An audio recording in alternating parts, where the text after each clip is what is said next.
So, hello and welcome back to my C++ tutorial playlist. In this video, we will cover a quick overview on asynchronous programming in modern C++.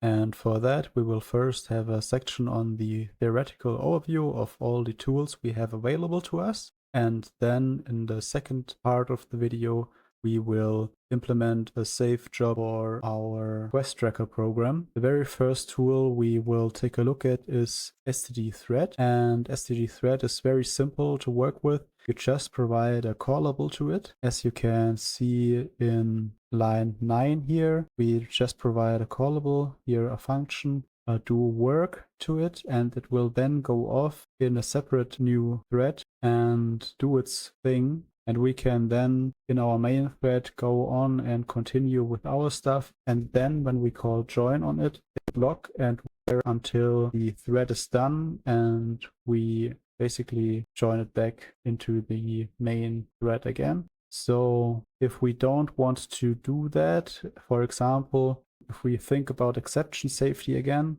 when we have an exception in our main thread, then we might skip then we might leave the execution path that leads to the call for join. And for that, we have jthread that uses RII again to join it back automatically when it goes out of scope. So that looks like this. It does the same thing as we saw on the previous slide, but now it happens automatically through the jthread class. Also, when we don't want to join our thread back, as we've seen, our thread is limited to our own scope. So if we don't want to join it back, we can also detach it from our current thread, so it goes off completely separately. But you have to be very, very careful with that. It usually doesn't ever make sense to use it, because now our thread needs to be done before our program ends. Otherwise, we get undefined behavior, and it's really hard to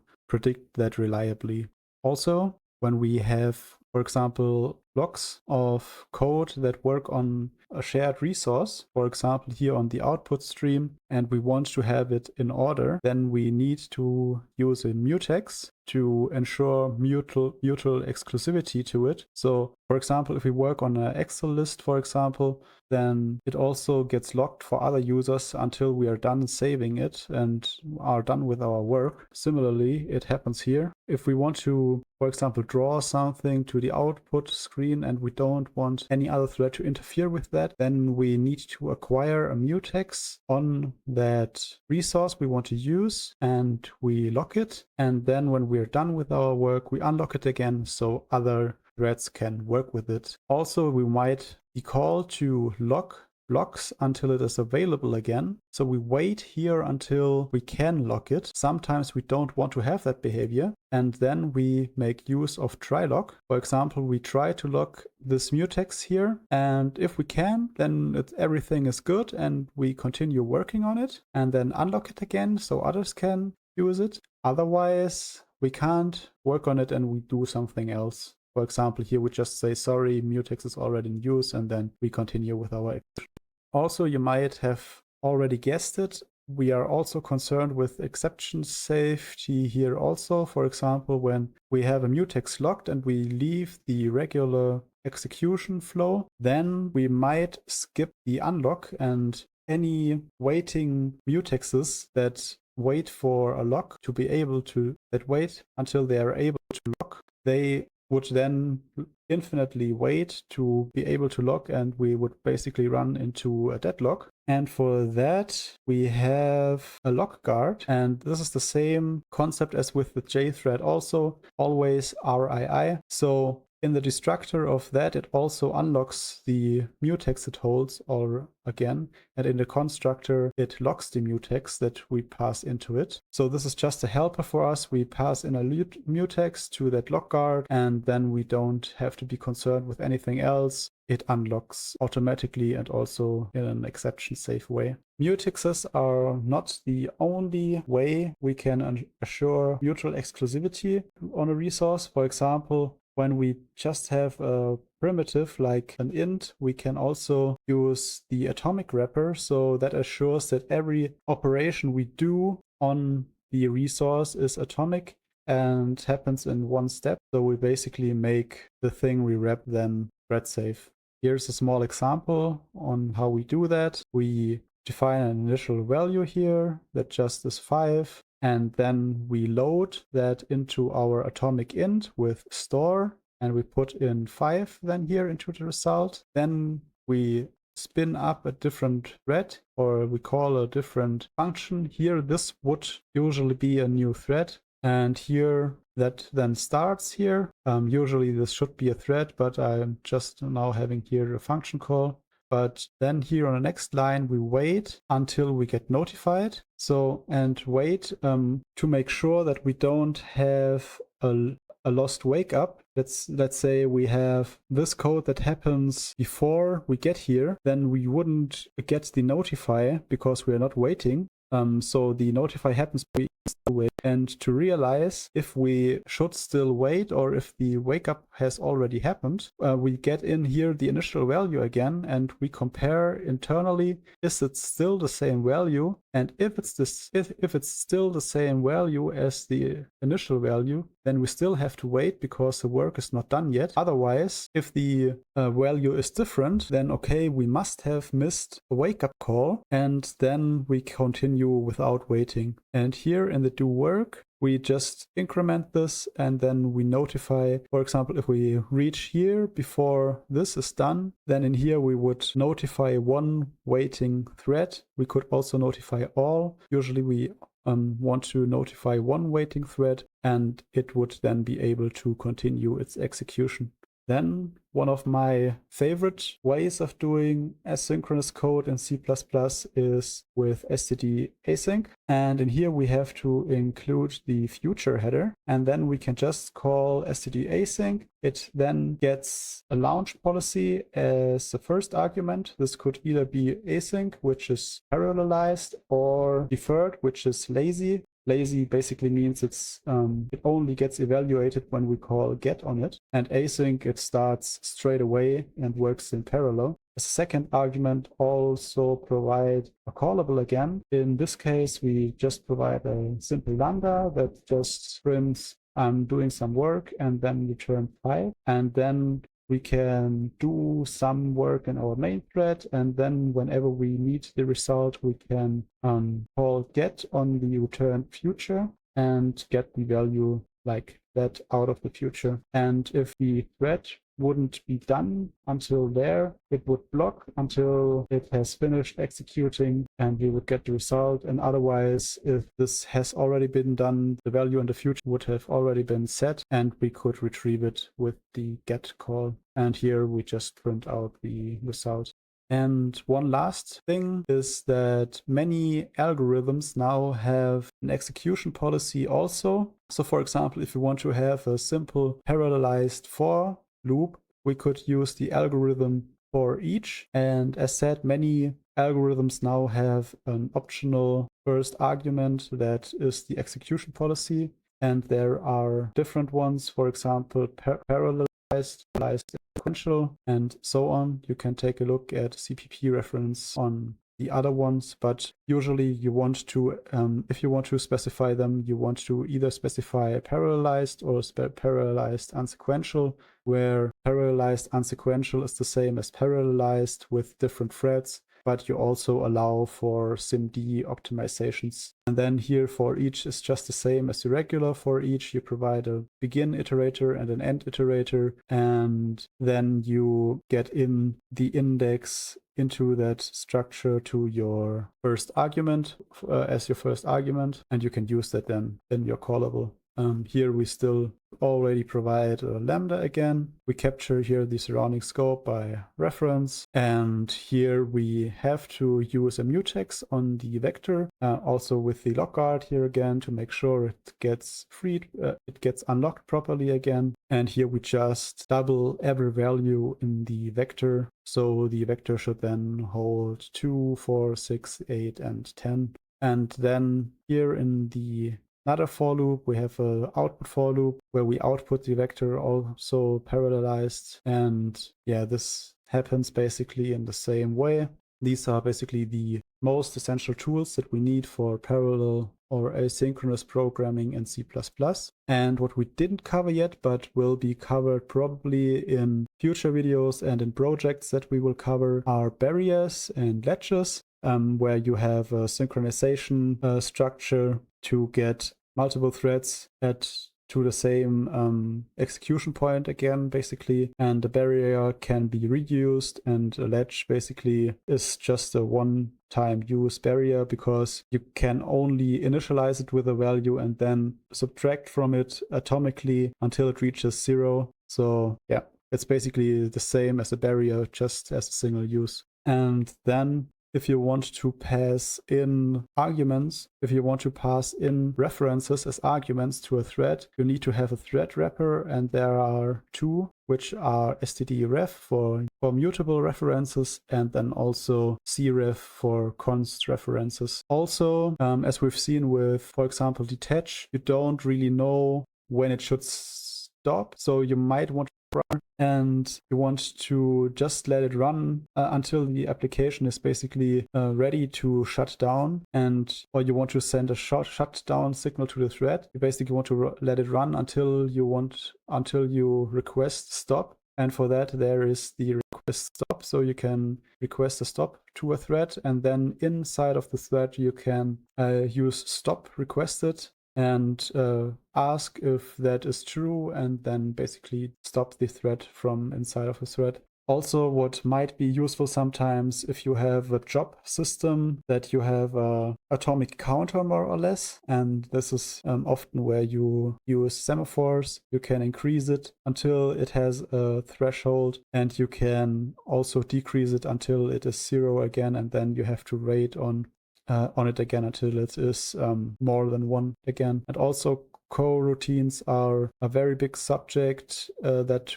I will cover in a future video for sure, but I'm not sure when. For now, I personally use it very sparingly, so let's see if I can incorporate that into a project, or if I will have a standalone video covering coroutines.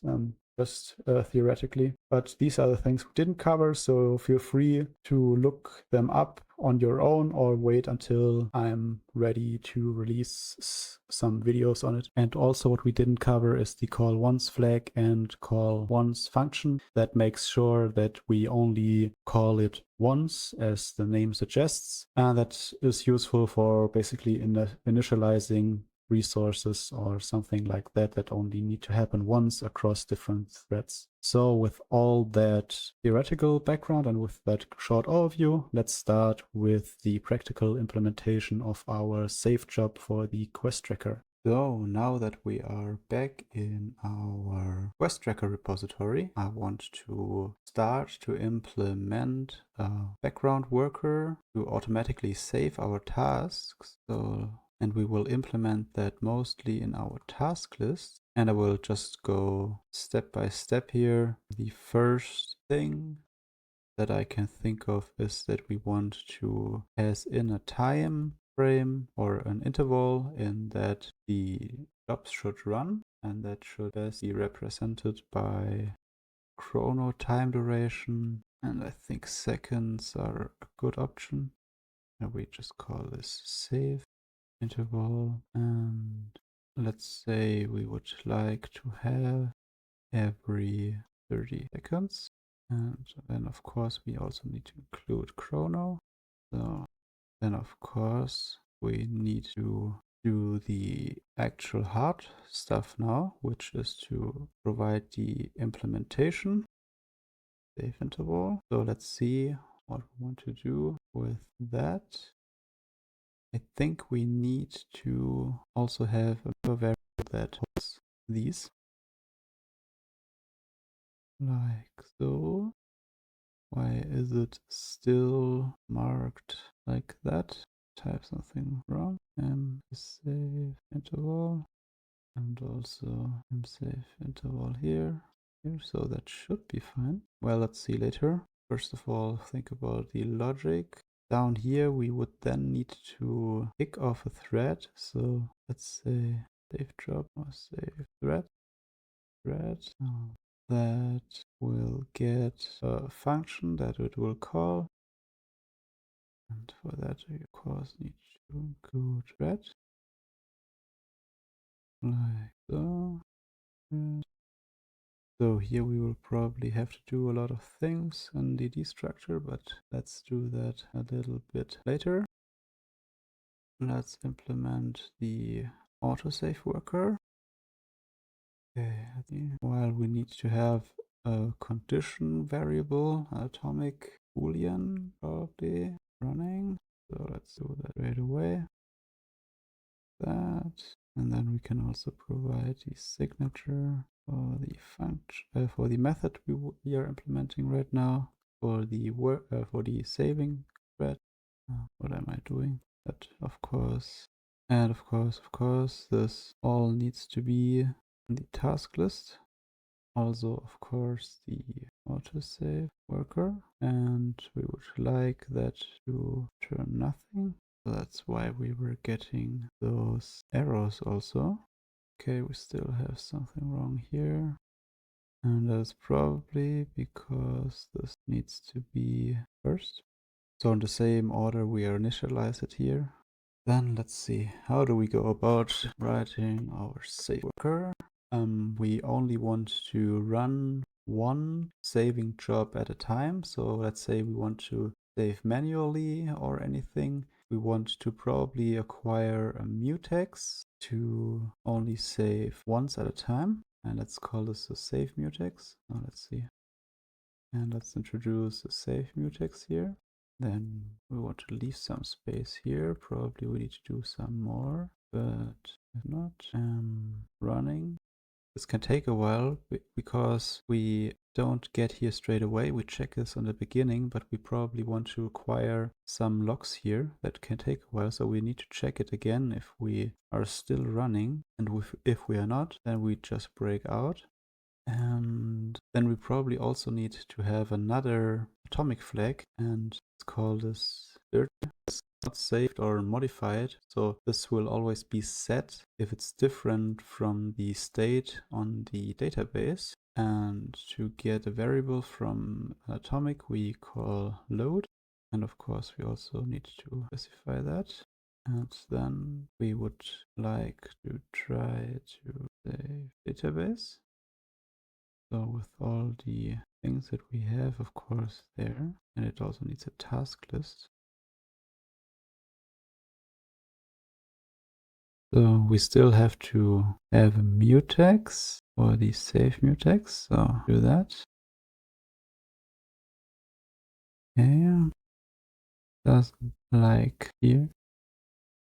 Okay, I think we can remove this because we already have it saved. So this should be just mdb. I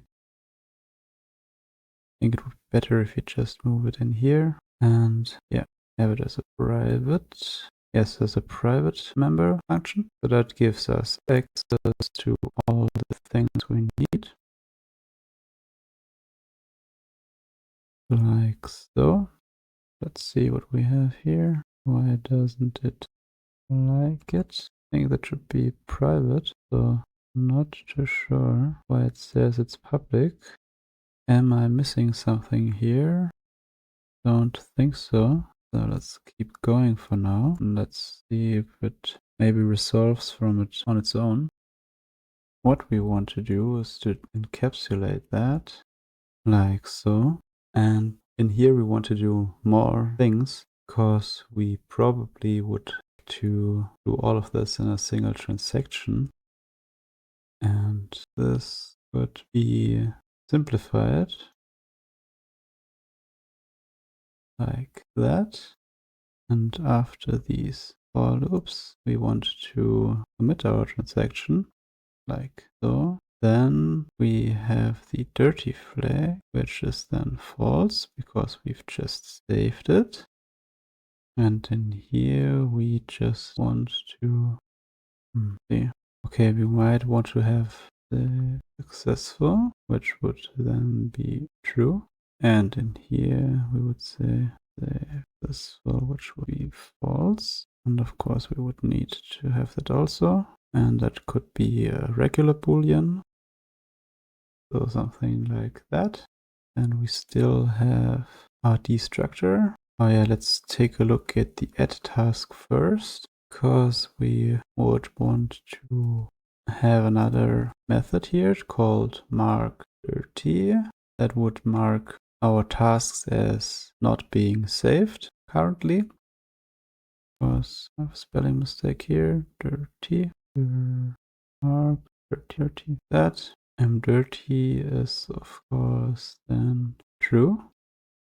And we would like to have a condition variable for the save. And they would like to notify 1. Then we would also need to have functionality to stop the autosave job. And we want to set the running to false. And then we have the new condition variable. We would like to notify 1. And then we check if we still have a save thread and if it's still joinable. And it's joinable if we haven't called join or detach on it before. This basically ensures that we only run this code once. And that should be it for that. Then we probably want to offer functionality to save manually. So let's see how we'd go about that. We of course want to acquire our save mutex.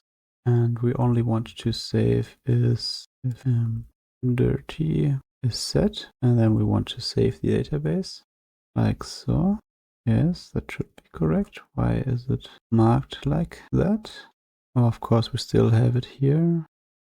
We need to have the condition variable still. Else do we need that we haven't done yet? Of course, the destructor. But in the save job, I think we also had something. Here, we can now wait on the condition variable.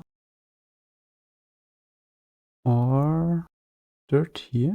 So if either we are not running, then we want to break out. Or if we have been marked dirty, then we want to database automatically. So I think all that's left is basically our destructor. In here, we want to say running false. Let's see, maybe we can just stop autosave here. I guess that would be more elegant, because that's exactly what we want to do. More descriptive. And if we are still marked dirty, we need to check that. Oh wait, let's see. We haven't saved now. Yes, that's exactly what we want. But without the lock, I would say. But I think that shouldn't matter.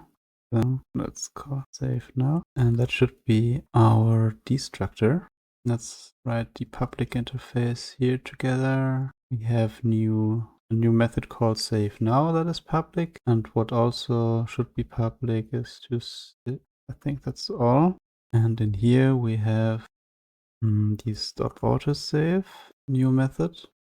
Save database, save worker, yes. And we also have the mark dirty method that is new. So let's see what data members we need. Database, of course. Let's make this atomic just in case. Don't think it's needed, but better be safe than sorry. And we still don't have our condition variable. Variable, and we've named that save CV. Okay, I think our code looks good. So let's take a look at our main again, see if there are now any issues, because I think we had some calls to the save, so that would need to be redone. Let's see. But no, that looks good. But for now, our save job should be fine. We can still maybe tackle this maybe in a future video. I'm not sure if I want to, but that should hopefully be it. Let's see if it compiles. And as we have seen, there is still room for improvement, of course, but this would be a little bit more time consuming to refactor. So I really don't want to deal with it right now. So let's see if this compiles and still works as expected. So now that our application is finally done building, we can go into our build directory, and in here list app for a second to check if everything still works. Yes, hello. This is another one. So, and in here we want to make sure in our build directory test that our tests still pass, so our changes were not breaking anything. And here is the whole magic for our autosaver worker with the wait for or the condition variable. We can of course check if everything still works when we launch our application. And as we can see, everything has loaded, and we now have a background worker that saves our quests automatically. So much for that. We could of course put in some print statements or some other diagnostics so we can see that the save has really been called, but we can maybe do that in the next time. This video has already been a little bit longer than I wanted. So thank you very much for watching, and see you in the next video where we will take a look into coroutines.